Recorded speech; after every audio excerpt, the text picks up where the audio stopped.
welcome to Bitstorm, a comedy game design podcast by two guys who know nothing about comedy nor game design. I'm Ben Slinger, and with me, as always, is Trevor Scott. Hello. I was just checking my microphone to see that I was on the right one, and I am. Yay! We're recording at our own. Yeah, we're on the screens. We're not in person for the first time in like no a month or glasses, longer. and it's weird. I did shoot lasers into my eyes, just in the backyard. See, but when it worked you said out pretty lasers, well. I was thinking, oh my god, you're actually going to be like Superman shooting lasers out of your eyes, but no, it was the other way. Yeah. Superman did it to you. Exactly, yes. Superman was shooting lasers into my eyes. He's got a thriving business there doing LASIK. It's feeling good so far. So, thanks, Dr. Kent. Yeah.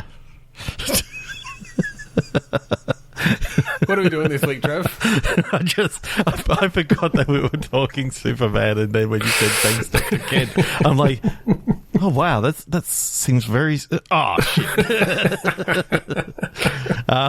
We're gonna do something we haven't done for a while. Hey Ben, what 3 words? What 3 words? And before I tell you what 3 words, Trevor, let's tell our audience that What 3 Words is a website that has split the earth into 3 meter square. No, 1, 3? Yeah, 3 meter squares. Like 3 meter square squares. Yep. And which means there's probably 9 meter cubes or whatever. Yeah, probably. I don't know if they've done it vertically. But essentially each little square has a set of 3 words, and we are just randomly choosing places in the world and using those words as prompts to make game designs. That's what we do on this podcast. In fact, if I got that wrong, it would be 9 meter squares, and then, because that's the area, and then it would be 27 meters cubed. Yeah. True. Yes. 3 by 3, I should have said. Yeah. Stratify costumer doormat. Ooh. Ooh, a costumer and their doormat. I'm picturing, like maybe a superhero costumer and like a superhero's come to their doorstep to like get fitted for. Okay, I do like, because when I saw Stratify, I was thinking like, okay, there's like different levels here that it's split up into different things. I like the idea of rising through the ranks of superhero costumers. Yes. That is your role. You literally start with the lowest of the low, but as you get better so either they are as on you your door, win like competitions and that sort of stuff as your heroes save more people. Like, that's it. It almost becomes a kind of a hero manager where I think it's kind of just telling you in the background. Maybe you just get like newspaper reports and police reports and stuff come in from the heroes you have in-costumed. But it's obviously all based on the stats and the fabrics and the powers that you have instilled in the costumes you've given them. So what I like is not everyone who gets powers are good. Yeah. So sometimes, like, depending on which way you want to go, like, you've got to actually read into what your people are saying, and what, like, actually have some interview questions and that sort of stuff, and actually get a feel as to what their real intentions are. Because if you happen to put your name all over this guy with the costume's name, and then he ends up going out and flashing people. It's like, I wonder why he wanted to open down the middle with Velcro. It's like you now are notorious. It affects your reputation. It affects your reputation because you've now serviced the flasher. Poor choice of words there, Trevor. I chose my words poorly. So you know what this is right for? Storylets. Yeah. I think that would work again very well in this sort of thing where it's like very similar in a way to our Star Wars one that we did, just in that people are coming to you, and that essentially can kick off a storylet that can go in various directions and is based on your previous actions, your current reputation with different groups. Yeah.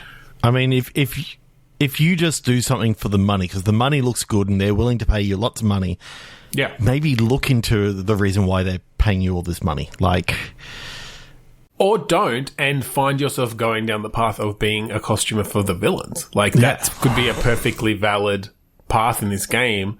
And again, with the sort of the story let's model, because your reputation is going down that way, you'd have more opportunities to.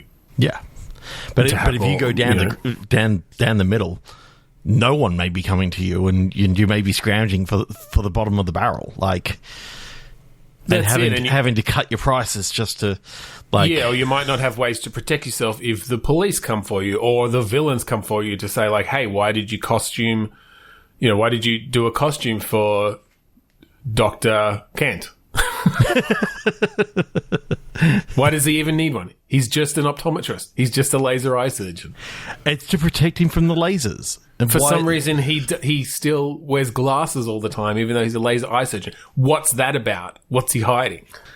And then you can, well, maybe you can choose for, like, the right amount of money to actually give up some of these secrets and that sort of stuff. And yeah, again, like, that's the beauty of storylets is you can put in the different options and just let that affect your reputation in different ways, and hopefully then lead naturally to,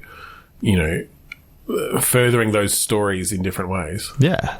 That's really cool. There's something there, like,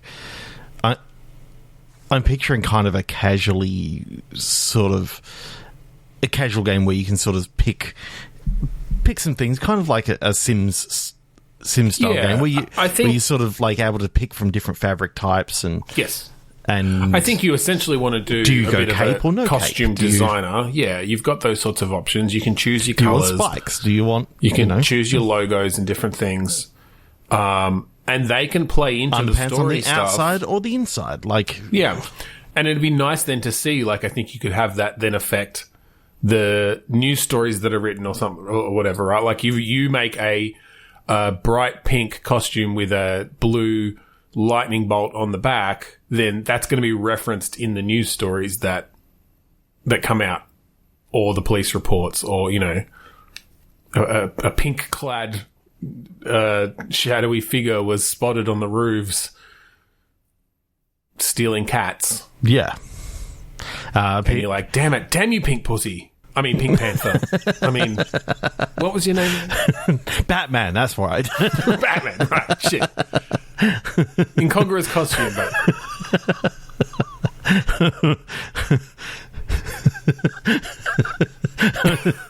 Oh, God.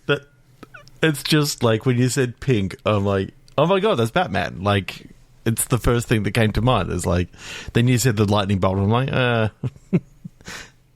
I was just trying to come up with something that hadn't been done before. Surprisingly difficult, or not surprisingly, when it comes to superheroes, because there are literally thousands of them. Unlimited of them.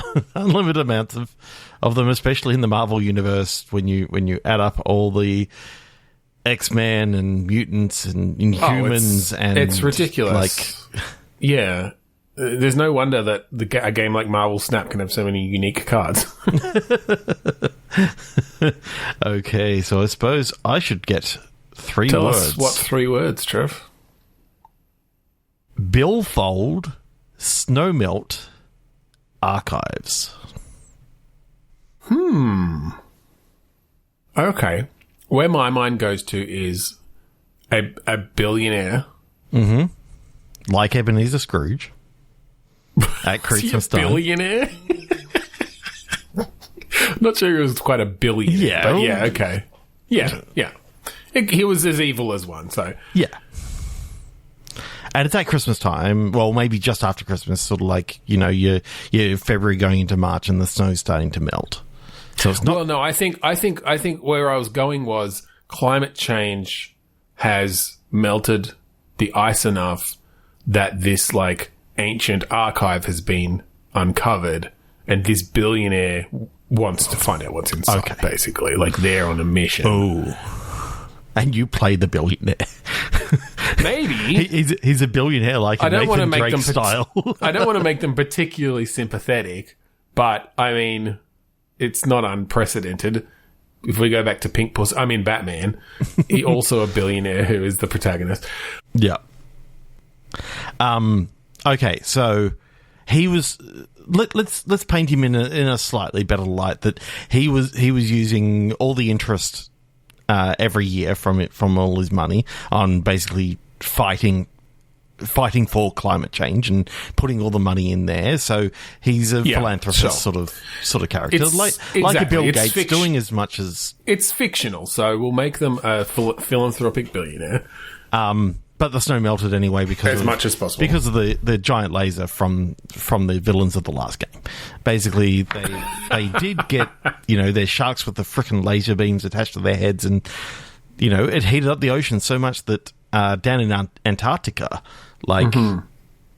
everything melted off into the ocean, and it turns out the landmass that was remaining was a giant fucking pyramid. Yeah, it turns out that all of the Arctic ice had formed millennia ago around this, constructed pyramid that is very obviously made with purpose. Yes. And it's only when you see it from far away because it's a very, very gradual lift to the middle. Interesting. So it's almost imperceptible until you realise that it's the entire continent is, all leading. So I think the opening scene is you in your personal shuttle in low Earth orbit as one of your lead scientists says, it's just coming into view now, sir. And as you crest over the curve on the curve of the Earth, you see this immeasurably large, well, not actually immeasurably, but like this massive circular pyramid. Like a cone. A cone, like. But it's perfectly circular at the base and comes to a point. Yeah. And it's all that's left of all of Antarctica. It's just there's this little when he's telling the story of they knew that something was quite wrong because all the penguins were on the outside of the island and they couldn't make it into the inside anymore because anytime they sleep, they just roll. Yes, there's just all these clusters of penguins all around the edge. Because your character's like, what are all the dark dots around the side? Oh, it's the penguins there. They can't make it up to the middle anymore. They just slide back down. And what's that over there? Oh, that's the old research station. It split off as well. Nothing can stay. It's perfectly smooth. Mm-hmm. It is and slick as all fuck. It's slick as all fuck, sir. The scientists have confirmed it's slick as all fuck.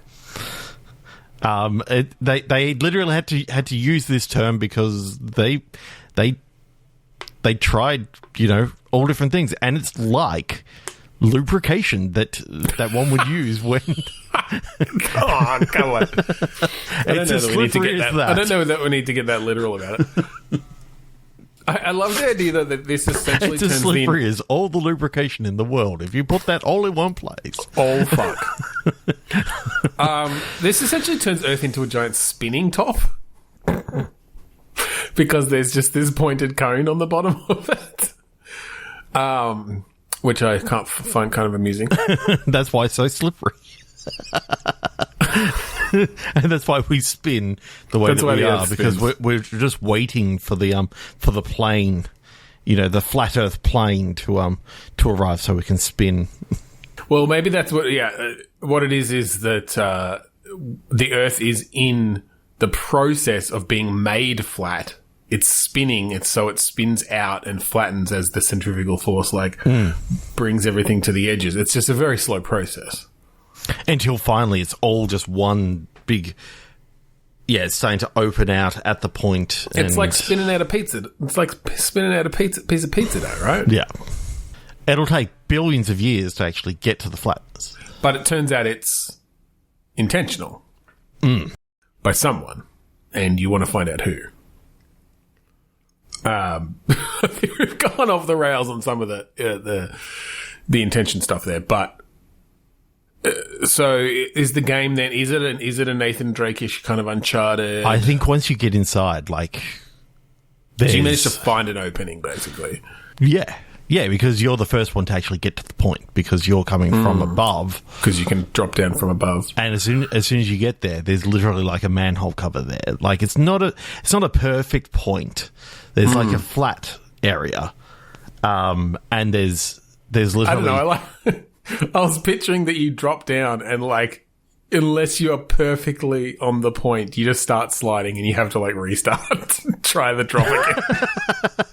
Otherwise, you just go all the way to the edge. You just slide for hours. It's got 3D moonlander sort of physics, and you've only got X amount of fuel. You're coming down on your jetpack. Actually, I kind of like that because I feel like you got to make fun of billionaires and there's ridiculous ways they spend money. So yeah, you insist that you're going to lower yourself down with your personal jetpack that you had invented for you. It's these awkward controls. Lucky that one was a clone. Yeah, over and over until you get it right. And you get it right. It's like, damn it, I wish that one wasn't a clone, and you've got to do it again. This time it's actually you. Okay, follow that path. It lands on the clone's shoulders, and it's like, yep, thank you. Split and... All right, don't forget to kill that clone. Okay, so with the point, can he, like, somehow use his technology to find out that it literally... microscopically continues going and going and going and going until there's literally just one atom at the very well, I think we combine what you said. I think there is a manhole, but that manhole continues the point, right? Like the manhole contains that point on it. Yeah. So you take that and like your scientists take that and that just sort of becomes part of the law. Like they study it and literally, yes, it comes to a perfect point to as far as they can even measure. It's like, oh God, like even this one proton just does a little axis just around and doesn't really move too far. It's like perfectly balanced. So that's actually the point. Yeah, there's somehow they've harnessed like a neutrino or whatever the smallest particle is that we can even perceive of measure. And that's at the top. Okay, and then what do you find in there? Is it like, like a circus or caveman? For some reason, I'm thinking that this archive that you get into and you manage to, like, the first thing you get into is like a control room because, why not?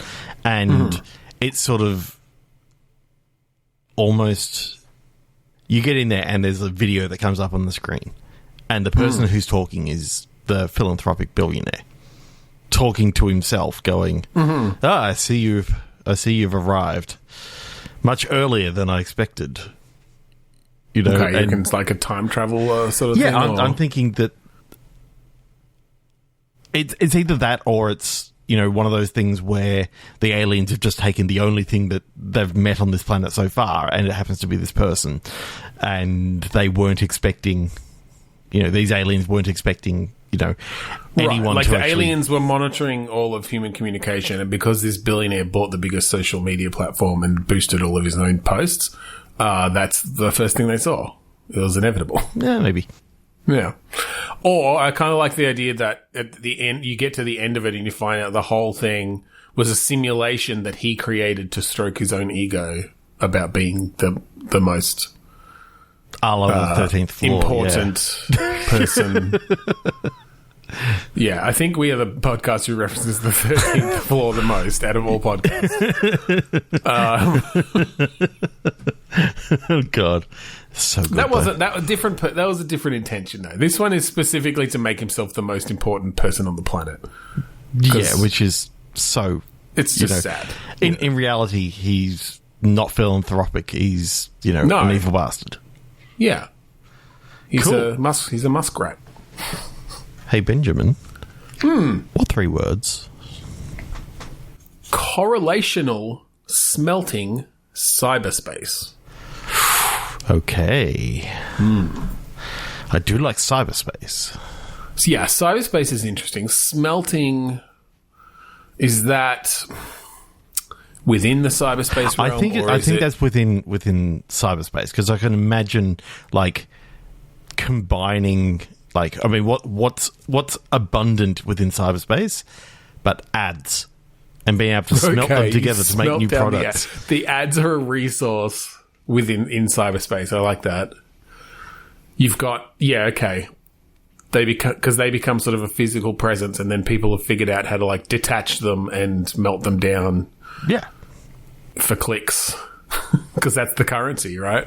Well, I think what it actually is when you think about this whole sort of this whole world, how it works for us is, you know, ads are the big, you know, money makers for all these groups.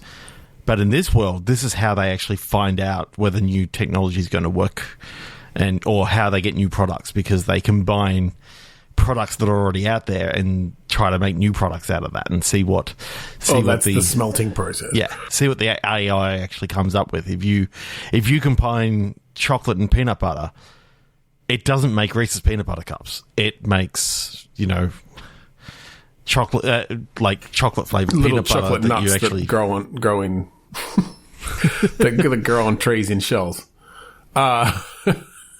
It's peanut butter with like actual bits of chocolate chips that you actually spread on like sandwiches and shit. So this feels like a bit of even further along cyberspace, less of the people like duck in and out of cyberspace by putting on helmets or whatever, and more post-singularity. People live in cyberspace now. People just essentially are data in cyberspace. Yeah. And yes, there's sort of an overarching intelligence that has decided this is the best for humanity and provides for humanity's needs in certain ways. But as AIs I want to do, is a little bit eccentric and doesn't really understand these human minds that it has combined with all information. It accidentally combined like two people one day, and they literally, you know, all their thoughts merged into one being, and which one no longer ceased to be? That's the question. Neither. That's the philosophical part of it. Is if you could only do that in a cyberspace thing, and what is the resulting being the sum of its parts, or something completely different? Those are the sorts of things you can explore. Do you really want to explore and delete people? Also, you can give yourself as many dicks as you want. But you don't get any feeling, because we didn't program that in, and we kind of forgot. Well, no, it's just a bandwidth issue. Yeah, there's only so much compute power dedicated to each person, and you know, a large part of that, you know, based on the process that originally brought everyone into cyberspace was driven by humans, and so a large part of the processing power is dedicated to the sensation on the genitals. And only the genitals. Well, I think you can still, you know, it's just that's the focus. It's focused a lot more than would be in real life, so it's rather uncomfortable to walk around, because it's like you got little needles just poking. Yeah, the whole time. The well, these are the sorts of fun things I think that you explore, right? The computer misunderstood. The computer looked around at the human race and looked at all of our media and our advertisements and said, they want to touch each other's genitals and feel good about it. That is their number one priority. Let's make their genitals just very sensitive to touch and feeling good. So people can't walk around without just coming. But it rubs raw, because, you know, it's very the inconvenient. AI didn't know that much about how soft works. So, I mean, cotton looks like it's got little thorns on the plant. So, cotton underpants, it's just little thorns just attacking your junk all the time. It just tried to recreate it, based on its observations. But as we've seen from AI, like everyone's hands are kind of melded together and have just varying numbers of fingers. Yeah. I mean, Dave over there's got 12. You've got 2. Yeah, but they're very long. Yes. Kind of sausage-like. I think the computer got a bit confused. They're very sensitive. That one's got a rather bulbous tip. And it's purple. Okay, what three words? Trevor? Sometimes we throw away the best premises on dick jokes. Well, let's see how we can go here with spit legend batteries. Spit legend's good. Why am I getting the Monkey Island 2, where the loogie hocking and all this sort of stuff? I mean, yeah, my mind definitely went there. But it's more about like this guy's a legend in the world of spitting. But it's past. Like that's in the past. Spit legend gives me very vibes along the lines of Guitar Hero, right? Yeah. And maybe that's where batteries come in. Like, what's the peripheral you need to play Spit Legend? It's just a cup on your face. It's just a modified fleshlight. Oh God! Just don't tilt your head back because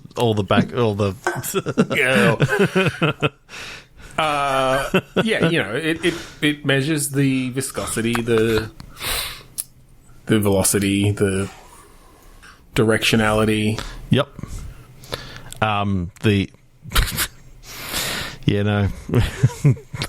The chemical composition. Like it knows if you're juicing.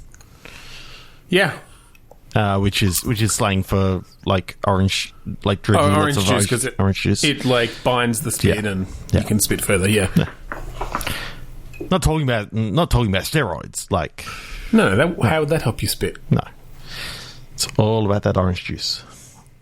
So in this world where spitting is either a respected sport or a form of entertainment or something. Mm-hmm.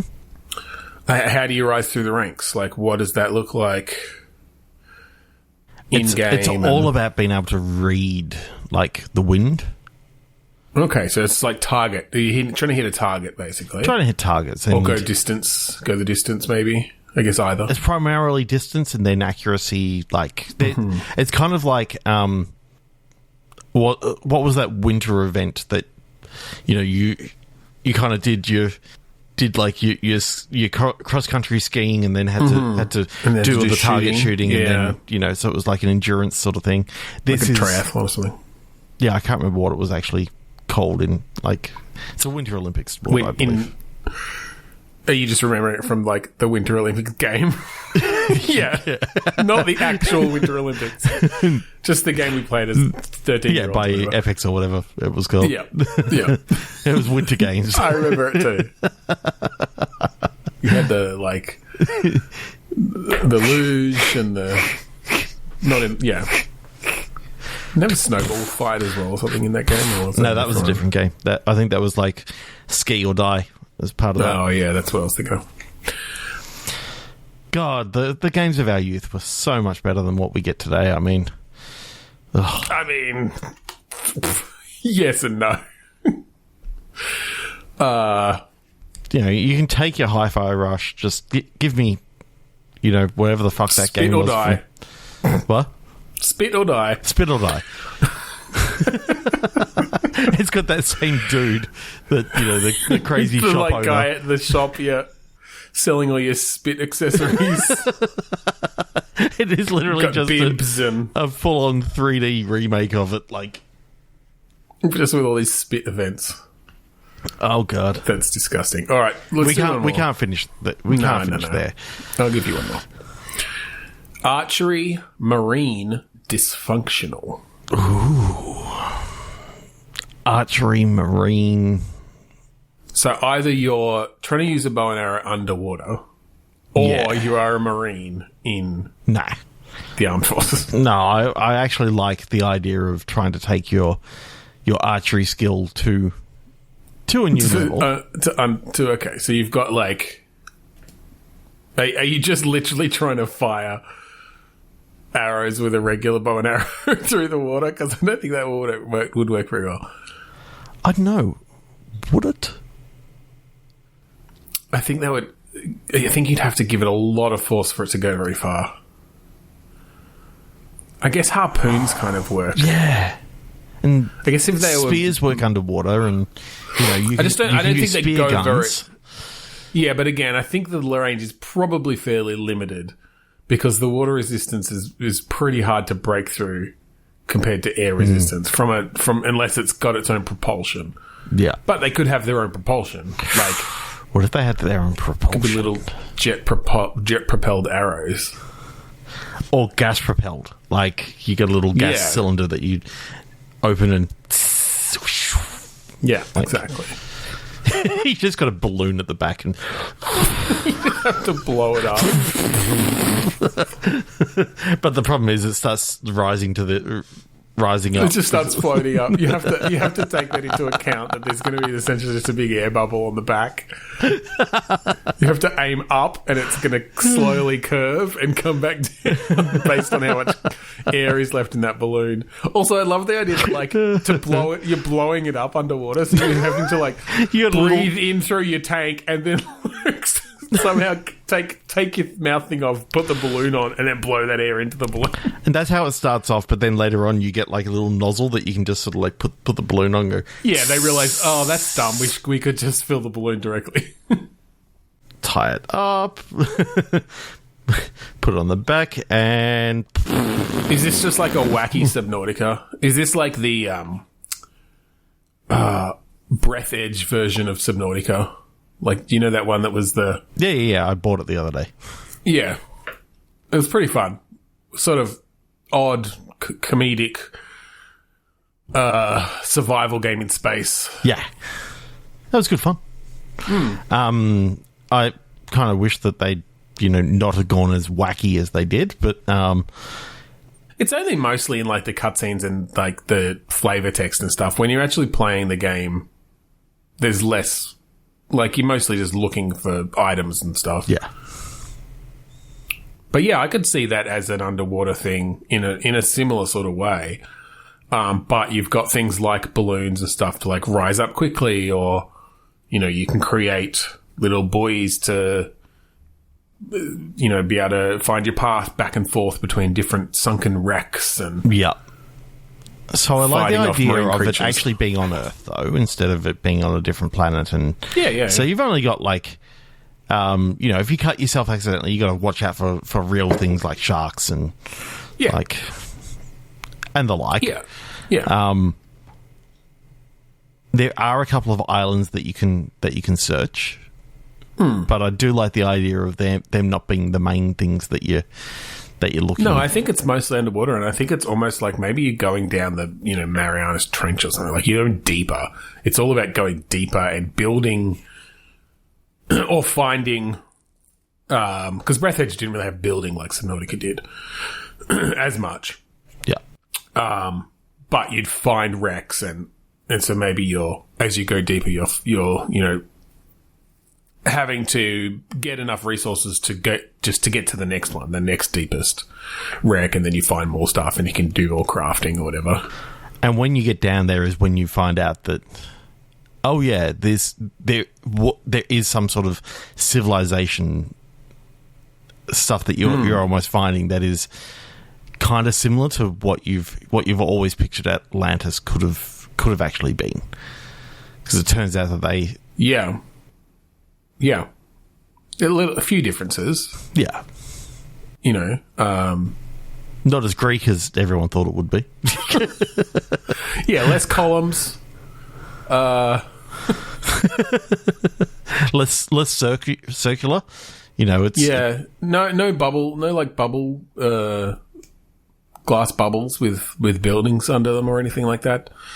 They mostly just live in the rocks on the side of the trench. Yeah. Caves. There's no, like, Stargate sort of thing with puddle jumpers and stuff like that. No ancient technology like that. In fact, they're kind of just normal. They don't have ZPMs, like the 0-point modules.